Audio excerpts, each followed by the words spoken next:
And we're back with our winner and our first player that locked up the top 32 for the weekend. Adrian, congratulations. Thank you.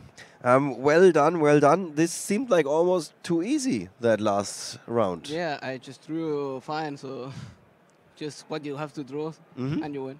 So is Trickster a matchup that you're afraid of, or are you like, I'm eating them for breakfast? No, it's like it's easy because they can deal with the snows and all the big things, so it's a easy matchup. Okay, okay. In that first game, it seemed like you had a really, really good opening. Yeah. You went for Seryuya, and we've seen that card a couple of times this weekend, where somebody was playing it and he did not have to. And when you first summoned it, we were actually debating, is this one of those situations where you don't need to go for the card, you could just go for some other cards. In the end, it played out extremely well for you. It was a really cool decision. Were you extremely confident when you played it, or were you still in doubt? I had to play it because I had the Garnet in the hand, and I had to get rid of it to play the Brilliant Fusion. Okay. And that was the idea of the first play, to get rid of the grenade to make the Brilliant Fusion. Have you summoned the Seryuya a lot this tournament, and how have you felt about how it's performed?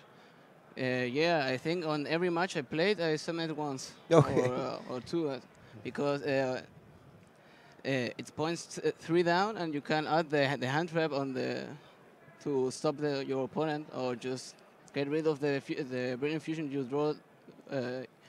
If you draw 2, you can get rid of the things, and it is very good card. It's a good card, yeah, it is definitely a good card. We saw also Bujinki Amaterasu being played there, a very strong card, being able to summon monsters and add back your hand traps.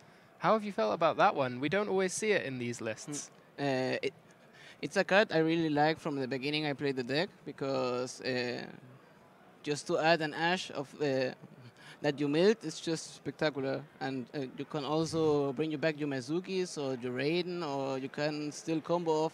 If you first do the Bujin, you can also summon the Raiden and then an Omega, for example. Right. Excellent. With that in mind, is there anything at this point that you would want to change about the list? Those 2 cards have gone well for you. Has anything been underperforming? I think not. I worked really hard on the list. I didn't like the desires. Okay. So I didn't play it, but it's fine. I really like the deck. Yeah, so you're almost the only Light One Zombie Grass player among the top 30 that we spotted when we just went quickly over it. There seems to be a lot of other decks. So going into this weekend, were you convinced that this is the correct choice? Yeah, I've been playing this deck like for 6 months, and I didn't want to test another deck. Okay. So you just stuck with what you. Yeah, with the. Yeah. Yes. Okay, sure.